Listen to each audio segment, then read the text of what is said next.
Where were we? Okay, we're back on. Um, in 1978, it was the year of the Iranian hostage crisis. Right. How did that affect you? Uh, Not good. I was doing a movie of the week, and we were 3 or 4 days before we start shoot in preparation. I got a call from, I was on location, I got a call from executive producer and says, I want to come and see you. And I said, fine. And he arrived with the line producer to my room. And they said, we had some discussion with the network and we want to replace you. I said, why? They said, well, in this Iranian situation that happened, hostages, and everybody knows that you're Iranian, and the crew basically, most of the time, Hollywood crew are very right.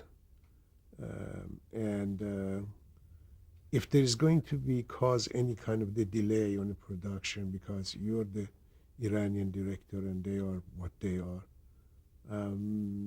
we'd rather not to take a chance. So it was so devastating to me. And they paid, and I left. And I didn't work for quite a while. I just didn't want to. Were you asked to Oh, work? yes. Yes, there was some work. But I left and I went to Europe for a little while and I came back. And it was Bill Bixby, God bless him. He comes and he says to me, why don't you want to come and do the show? And he was, and he insists. And I went back and I started working again. And I started doing Incredible Hulk.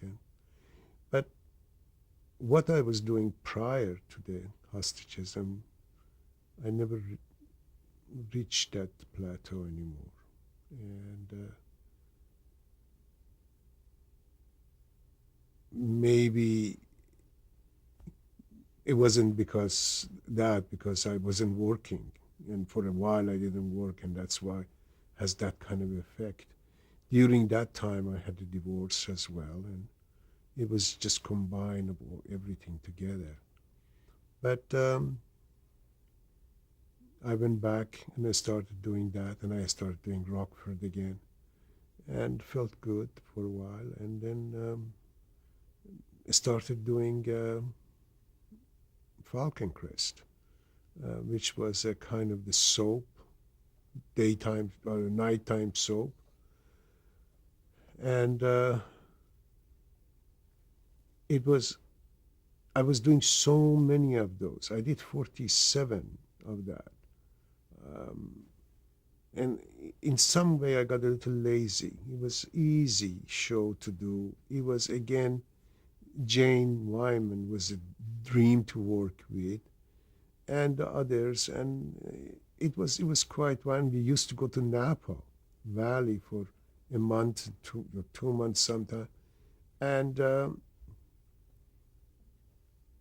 it was like my career took a vacation, for like 3, 4 years doing those things, those easy shows, and till I shake out of it and I started pulling myself out of that and doing other things.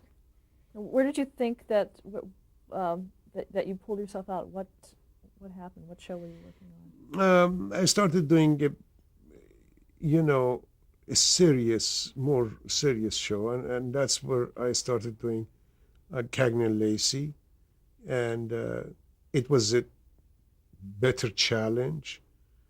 It was, you were doing something. The scripts were meaningful. Um, it was something you're very proud of it, you What know. were some of the challenges of working on that show?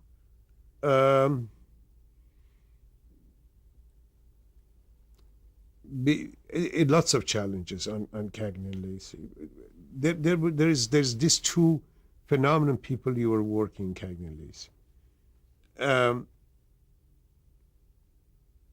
Sharon, which I work in a switch with before, and Tyne Daly. And a Tyne is a product of logic, which means in order to do certain things, she has to start it with the first brick of the foundation of a character. And it built it and it built it and built it and built it. And it says, okay, this person went to this kind of a school, this kind of religion, this kind of economy background. He was this, he was that. And when he left the school and all of that, based on all of that, he put it together, makes the character. Sharon arrives and she says, absolutely serious, and says, "We cannot do this script. This it doesn't make sense to me at all. Doesn't make sense to me." And you started talking about it. You started reasoning with it, and she is now looking. She says, "Sit down," and started doing makeup. And she says, "How about if I wear a hat?" Yes. Wow. Emotionally, she arrives to it, and now everything makes sense. Is a total working. If she finds it, and she is in such a great, and then these two, they come to the set, and it started sparking, and you're sitting over there, and he says, "Oh my God, it's so good, and I'm part of this." So it's just two different avenues, and how every time they arrive they never arrive same way. That is the challenge, to have the patience to be a wall that they can bounce against, and get back till they arrive at it. And sometimes takes a little while, but when they arrive, it's just there, and this is good.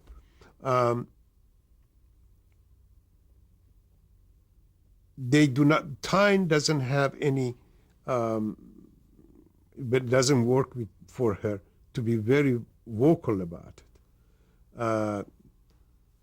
Sharon, you have to get it out of her. You don't like this moment. Can we change it for you? Oh yeah. So you, the one, if she does it, Tyner would tell you. I loved working on that show. I really did. And they gave me a Humanitas Award on that for one of the shows that I did. And it was again, Barney Rosenzweig that gave me a script that dealt with immigrant to this country and their struggle to raise a family and be a part of American dream.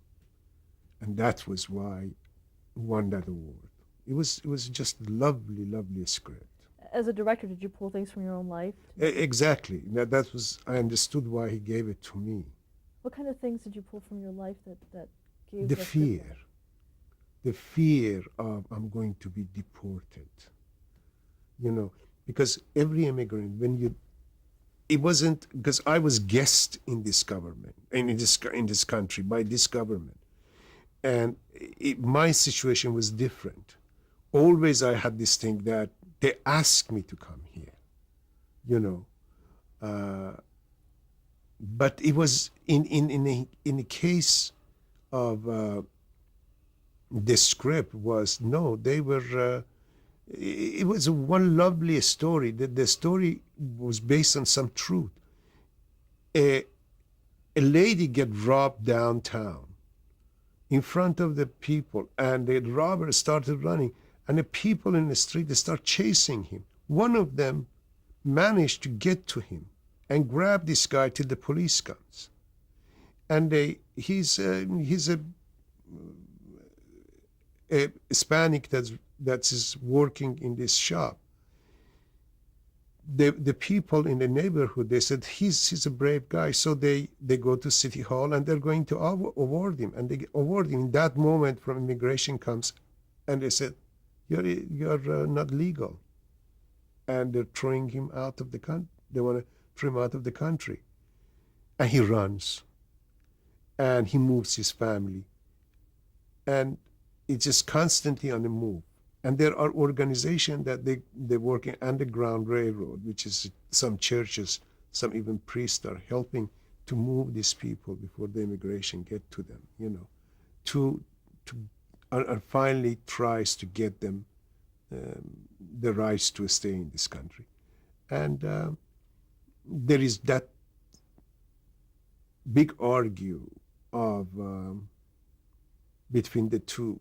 One of them says we all came here, and the other one says, but look at the line of the people standing there's no work for them. So there was many issues came out, and they were wonderful.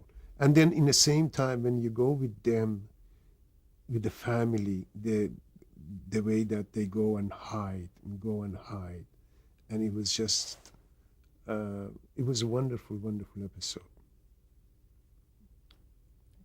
You also did, around that time, you did a lot of television movies as well. Whitewater Rebels. Mm-hmm. Anything about that? It was okay.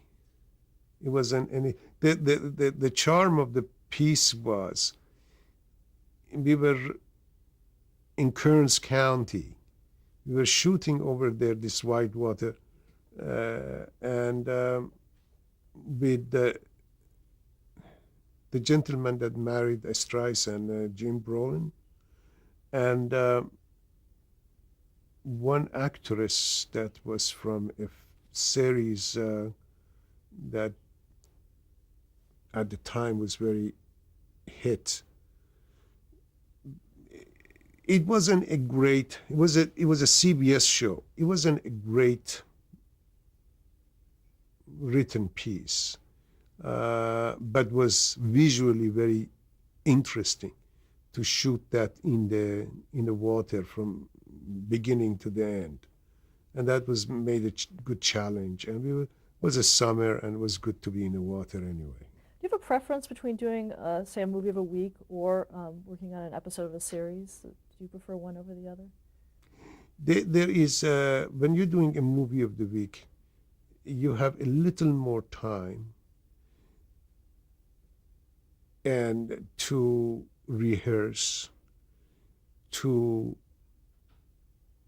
look at it and see if you want to do it or not, should we do it this way or not. You don't have that kind of a time when you're doing episodic. Episodic, you got to shoot it because you have very limited time, and that's it. I like episodic. There is a rhythm in it, a fast rhythm, and that give you a momentum. And sometimes you can do wonderful thing in that. The energy is better. Let's talk about a few more series. Sledgehammer. Oh, I love that. It was so much fun to do a Sledgehammer. It was a crazy, crazy idea, the whole thing, but it worked. And like, for example, he arrives. He was just absolutely mad about the mad crazy police. He comes over there, and the guy is going to jump, and he's arrived on the scene. The first thing he does, he pulls his gun and starts shooting at that guy. That guy run inside. They said, "What did you do that?" And says, "For that reason." It was very crazy, but I enjoyed doing that. It was fun. Jake and the Fat Man. Oh, that was a whole long series. We shot some of it here, some of it in Hawaii, and I like that series. It reminded me of so many of the police thing, but was a mixture of chief give the order, and then there was um, agent to go and do it. And it has a good luxury. Again, I worked with Bernie Kowalski on that. Bernie was, and the person that was executive producer on that, um, got me to go and do the first up at 5 of them, and it was quite for me good time to do that and enjoy that. Did you enjoy working with William Conrad? Oh yes, and one of the best show that I did was a Christmas show that I did with him, and he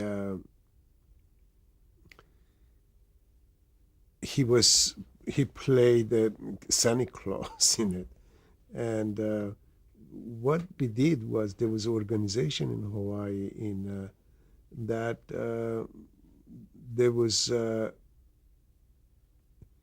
peanut butter ministry, they call it, and they were a man, a priest that established this house, and he gave peanut butter sandwich to the people, and they have to come over there and wash, and the women and children live upstairs, the men downstairs, and they have to be clean, they have to set their beds, and they have to roll it, and they go to work. And then, but they can come over there at evening, and we used all those people and in the movie, and that was lovely. I think the episode was called What Child Is This? Yes. You also directed episodes of In the Heat of the Night. Yes, many. And enjoy with working with Carol O'Connor. What was he like to work with? Oh, Carol was wonderful. I worked with Carol in 1963 when he was directed by Bob Altman. And I worked with Carol then. I was on the camera. Then when I did the series,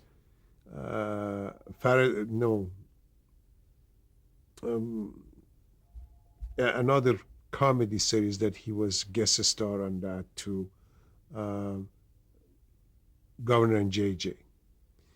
And then when he was doing In Heat of the Night in second season, they called me and I went to Atlanta. And we did, then I started doing, and I end up to do a lot. As a matter of fact, very last 2-hour one I did. But Carol was wonderful. He rewritten the scripts, and if you want,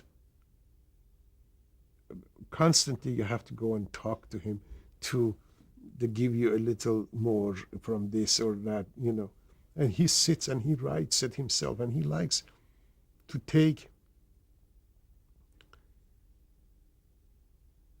He loved a slow, nothing ending, because everything has a crescendo to finish. The script, he takes those off, and then you do not know, give me something else to finish the shot. And he says, let it go. The story was set. But I remember very last show, he called me and I went to his office and says, who you want to play the judge on this? And I said, I want somebody very good. He says, like who? I said, I want George C. Scott guy. Somebody like him.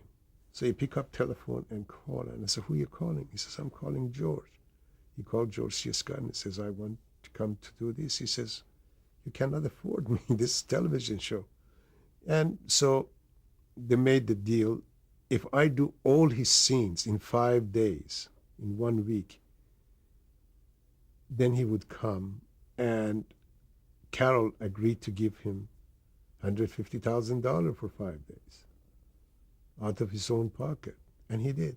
And my wish came true. I worked with George, and that was great show, great show. You also worked on Baywatch.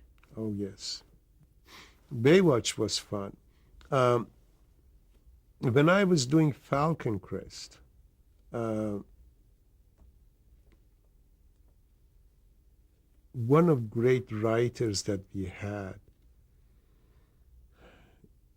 he went to do Baywatch, and he became one of the producers, and he hired me, and I came to do that. And that at that time, the Baywatch was network show, and I did very last show of them. There was an earthquake show, and then the star of the show and the one of the producer and one of the second unit directors, they got together and they bought the rights from network and they started doing it.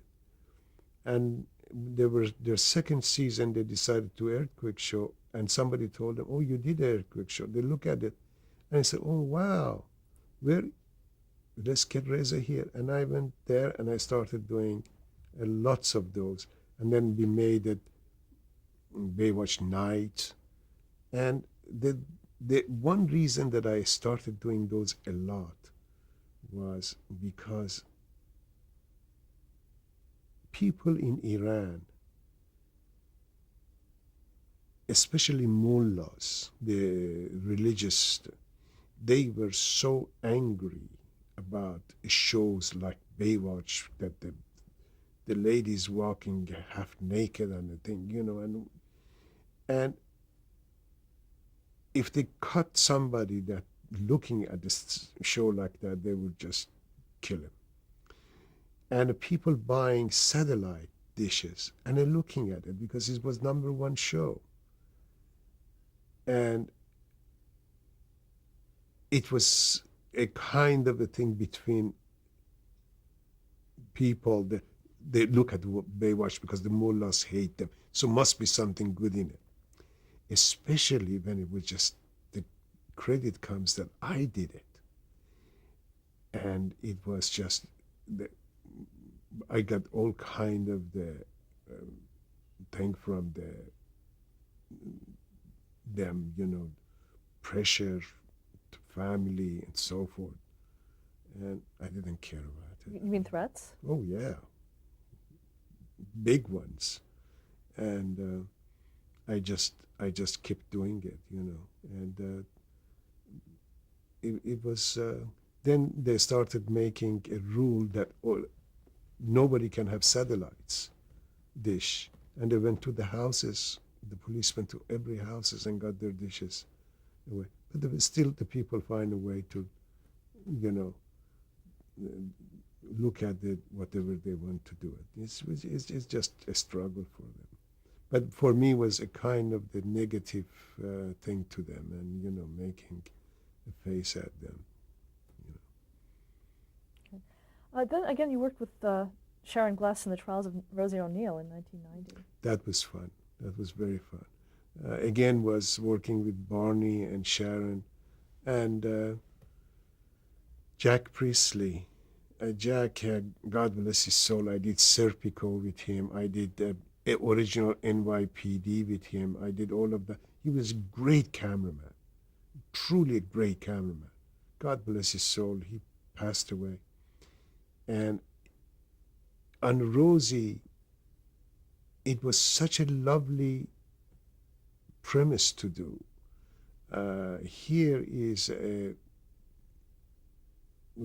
young lawyer and doing a public service, to be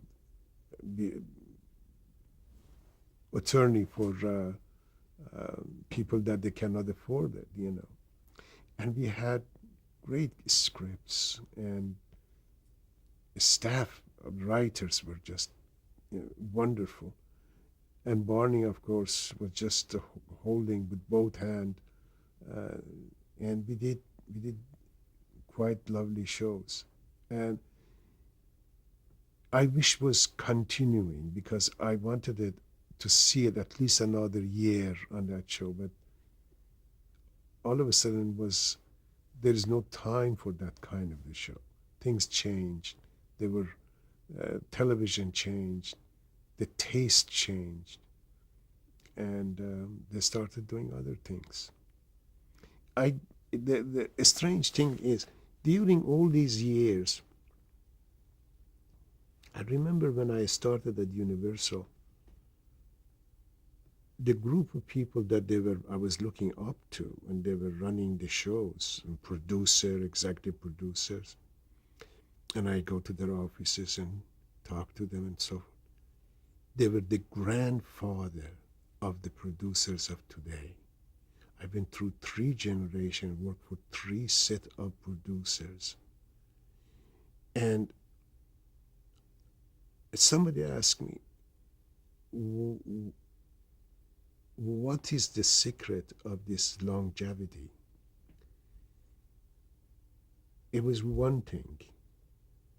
Karen, it wasn't because they liked me. It wasn't because I was the best guy. No, I was prepared.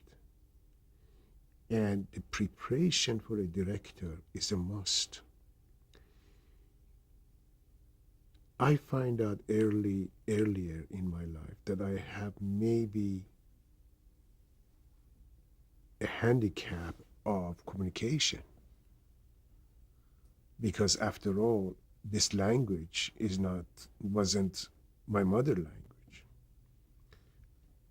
And I really didn't go to a school to learn English. I learned it out of the street, or looking at television, or hearing it. So for me to become a director, it was necessary that I be very well prepared. So I did lots of preparation, and then find a formula for myself to work on, a way. I started making, for every set that I'm on to direct, I started drawing it. I started putting the furniture on it. And then I started like a lazy Susan, turn it around. And I find out where I like to start the camera, what angle I like to do it, who I like to start with, what is in the script, the seed of this scene, the core, tell me to start with what and where to end it. Bring that person, sit him down. And then I started putting, when I find that, I realized this is my curtain. This is where the curtain goes out and I'm sitting here as an audience. So I started drawing all of that. And then I counted my setup that I have to do to cover the scene. And then calculated how long it takes to do each of that. So I gave a time, which no director ever put time.